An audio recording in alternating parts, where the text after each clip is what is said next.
Assalamualaikum warahmatullahi wabarakatuh. Alhamdulillah wassalatu wassalamu ala rasulillah amma ba'du. Para pecinta Al-Quran yang berbahagia, pada kesempatan yang baik ini kita kembali belajar tentang surah-surah di Juz Amma, dan kali ini kita akan membahas tentang surah Al-Alaq. Di sini kita akan bahas secara detail bagaimana surat Al-Alaq itu di dalam hukum-hukum tajwid yang ada di dalamnya. Mari kita simak bersama-sama. A'udzu billahi minasy syaithanir rajim. Bismillahirrahmanirrahim. Kita mulai dari ayat 1. Iqra bismi rabbikal ladzi khalaq. Kita tahu di sini ada hamzah wasal. Jadi iqra itu di dalam bahasa Arab, iqra itu termasuk fi'il amr atau kata perintah. Setiap kata perintah itu rata-rata kalau misalnya diawali dari kasrah itu merupakan hamzah wasal.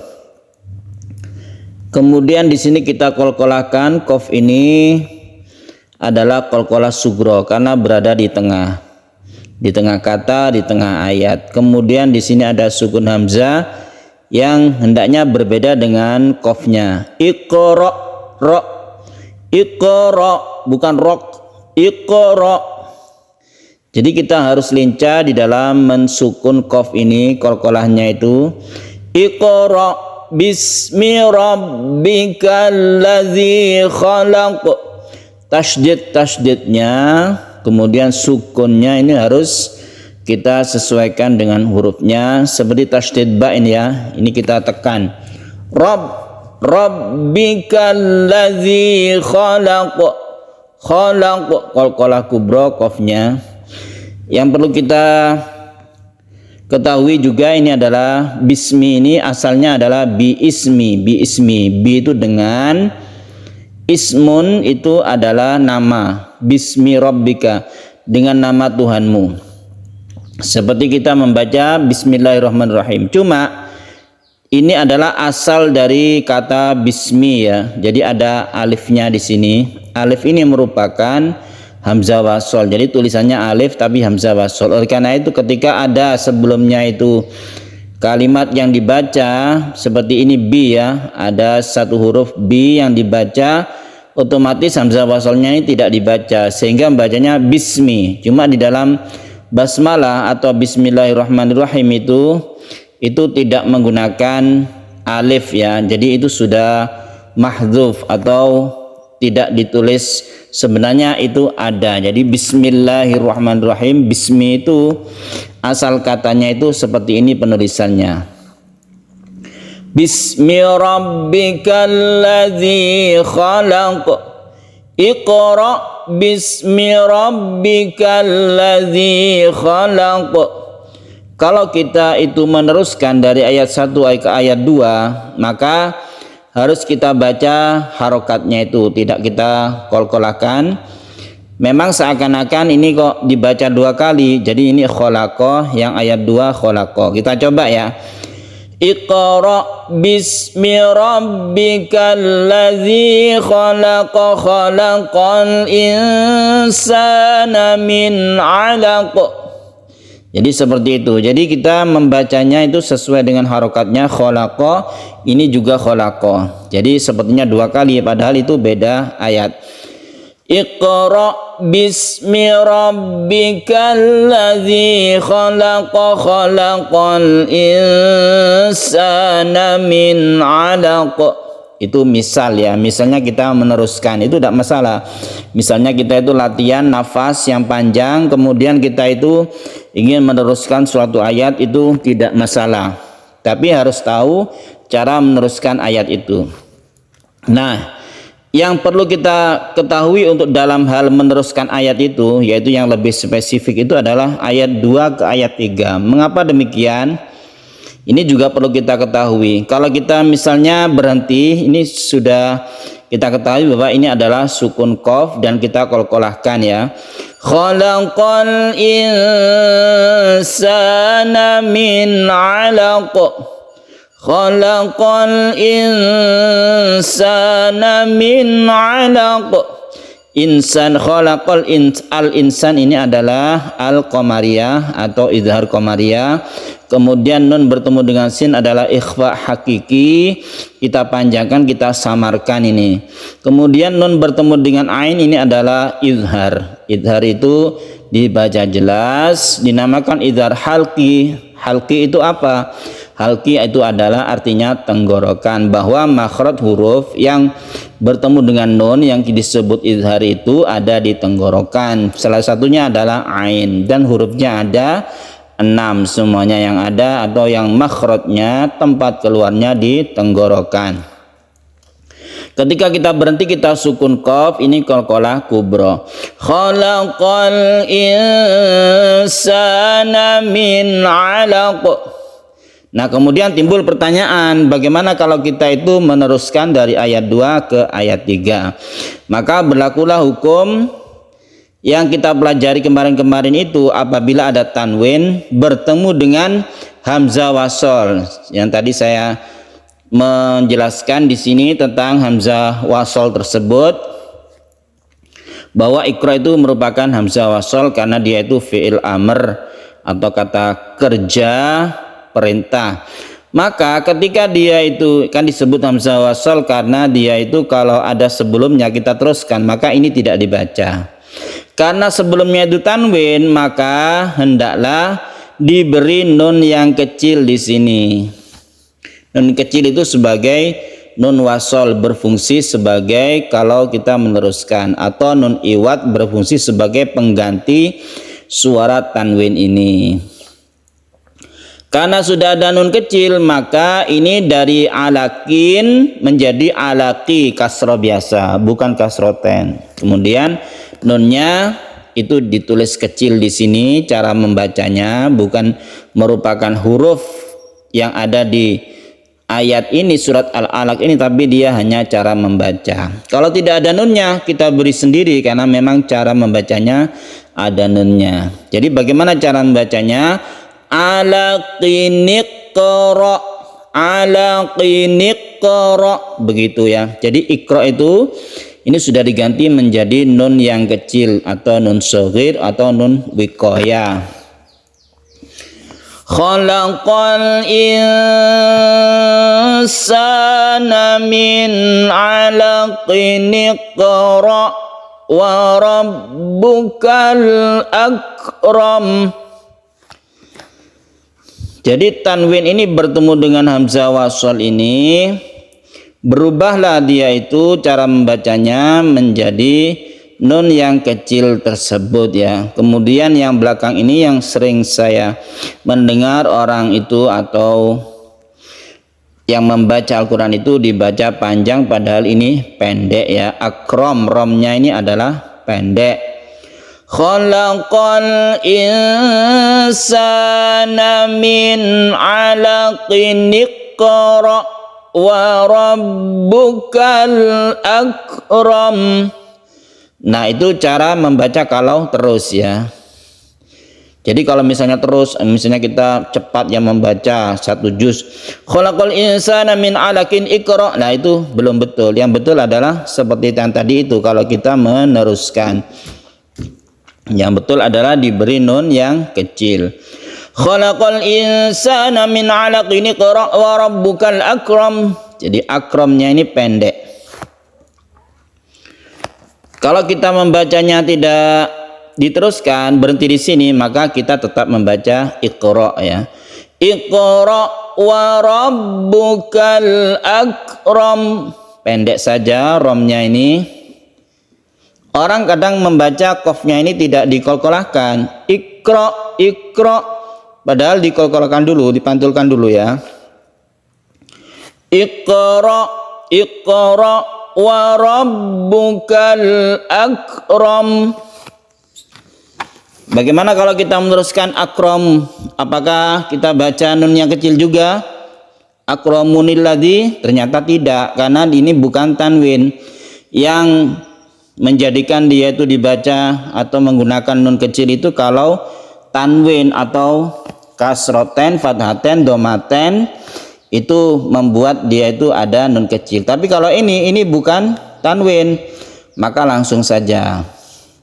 Seperti di surah Yasin itu ada kan, di ayat agak terakhir itu alimunil ladzi gitu ya. Karena alimun tanwin bertemu dengan alladzi, membacanya itu alimunil ladzi.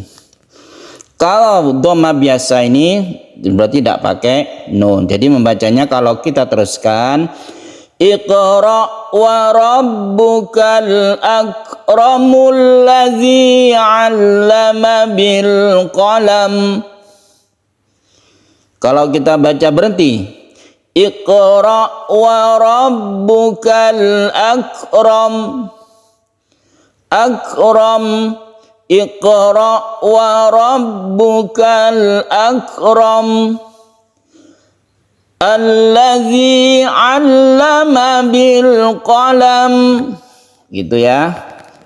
Alladzi 'allama bil qalam, 'allamal insana ma lam ya'lam.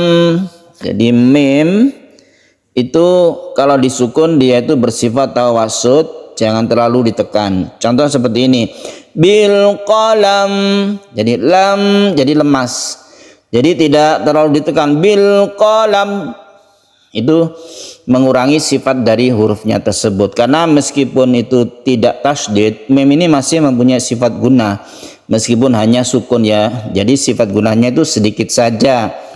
Itu yang menentukan bahwa dia itu tidak ditekan terlalu, tapi dia bersifat tawasud atau tengah-tengah. Allamal insana ma lam ya'lam. Ini juga mim mati bertemu dengan ya, ini idhar. Ma lam ya'lam. Kalla innal insana la yatgha. Ada mad jaiz munfasil, kita panjangkan ini kalla. Ini kesempatan kita untuk memberikan mungkin sentuhan nada atau lagu ya. Kalla, jadi tidak lurus tapi kita penggokkan. Kalla innal insana la yatgha. Nun yang bertasydid guna musyaddadah, kemudian ini adalah ikhfa, kemudian di sini ada ta yang sukun disebut qalqalah sughra karena ada berada di tengah. La yatgha, ini kalau kita berhenti di sini berarti dia la yatgha ini adalah mad tabi'i. Jadi dia itu membacanya satu alif saja. Kenapa ada tanda layar di sini? Tanda layar ini digunakan kalau kita itu meneruskan ke ayat berikutnya. Jadi kalau ada tanda layar seperti ini, berarti dia menjadi mad jaiz munfasil. Kita panjangkan kalau terus. Tapi kalau berhenti satu alif saja. Misalnya kita teruskan ya. Kalla innal insana la yatgha ar-ra'ahu istaghna. Ar-ra'ahu istaghna, ini ada nun mati bertemu dengan ra yang kita baca sebagai idgham bila guna. Idgham bila guna itu adalah idgham yang tanpa dengung. Nunnya ini hilang karena masuk ke ra. Idgham artinya masuk ya. Masuk ke huruf ra sehingga nun ini tidak dibaca lagi, langsung tasydid ra dan tidak berdengung. Inna ila rabbika ruj'a. Digunakan nun yang bertasydid. Ara'aital ladzi yanha. Satu alif saja, kemudian yanha ini adalah izhar, harus jelas. Ara'aita ini harus lemas karena di sini ada sifat lain. Disebut mad lain itu karena lemas ya, lemas. Jadi sukun ya itu sebelumnya ada fathah itu kita lemaskan, jangan kaku membacanya dan menuju huruf i. Ara'aital ladzi yanha abdan idza shalla. Jadi pendek-pendek saja. Ini kan satu alif saja begitu maksudnya. Satu alif, jangan terlalu panjang. Abdan ini juga adalah idhar ya. Sukunkan dulu baknya, qalqalahkan karena qalqalah sughra. Abdan idza shalla ara'aita in kana 'alal huda. Ada ikhfa di sini, nun mati bertemu dengan kaf. Kemudian yang seperti yang kita jelaskan tadi, kalau ada tanda layar ini digunakan kalau terus. Kalau terus berarti menjadi mad jaiz munfasil. Kalau waqaf dia hanya mad tabi'i ya. Huda ini ada ya yang tanpa titik ini disebut alif ya. Jadi ini adalah mad tabi'i. Namanya alif layina atau alif maksurah. Au amara bit taqwa ara'aita in kadzdzaba wa tawalla. Satu alif wa tawalla, tasydidkan dulu lamnya. Ara'aita in kadzdzaba wa tawalla. Alam ya'lam bi anna Allah yara. Alam ya'lam, ada mim mati bertemu dengan ba, ini disebut dengan ikhfa syafawi ya. Kenapa disebut syafawi? Karena mim mati. Mim itu makhrajnya di bibir. Kenapa ikhfa? Karena cara membacanya memang ketika kita membaca mim kita bersiap membaca ba. Itu samar-samar ini. Aslinya itu samar-samar, tapi karena mim dan ba ini satu makhraj, artinya satu makhraj di bibir, maka dia tidak ketara. Seperti biasa saja mim bertemu dengan ba itu seperti ya'lam, padahal dia itu samar, aslinya itu memang samar ya, maka disebut ikhfa. Tapi bukan ikhfa hakiki, ikhfa syafawi begitu. Alam ya'lam bi anna Allah yara. Jadi kita dengungkan, yang gunnah kita dengungkan juga. Kalla la illam yantahi lanasfa'an bin nasiyah.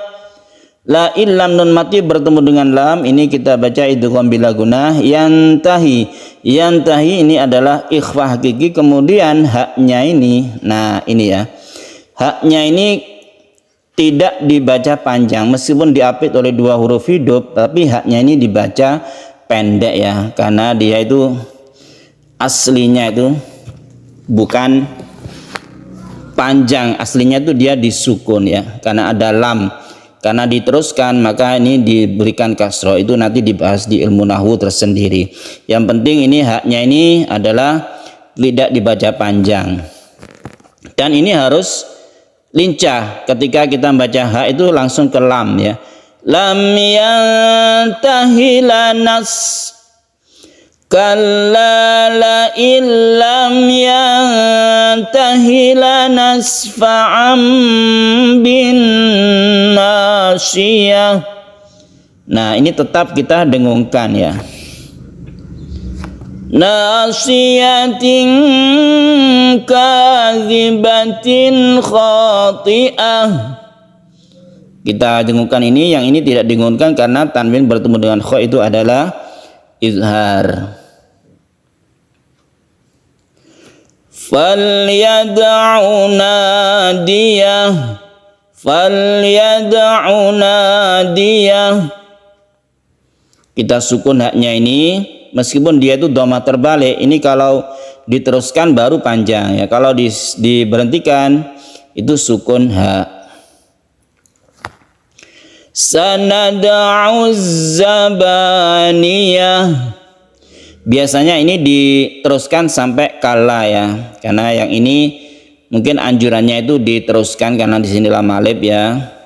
Kemudian di sini ada tanda waqaf, tapi tidak tidak wajib seperti itu. Misalnya kita berhenti di sini juga tidak apa-apa. Jadi ada dua cara. Sanad'u zabaniyah kalla, atau begini, sanad'u zabaniyata kalla. Jadi berhenti di sini. Sanad'u zabaniyata kalla la tuti'hu wasjud waqtarib. Nah, ini pendek semuanya. Artinya kita harus lincah di sini. Wasjud waqtarib. Ada qalqalah 2 di sini. Qaf dan ba.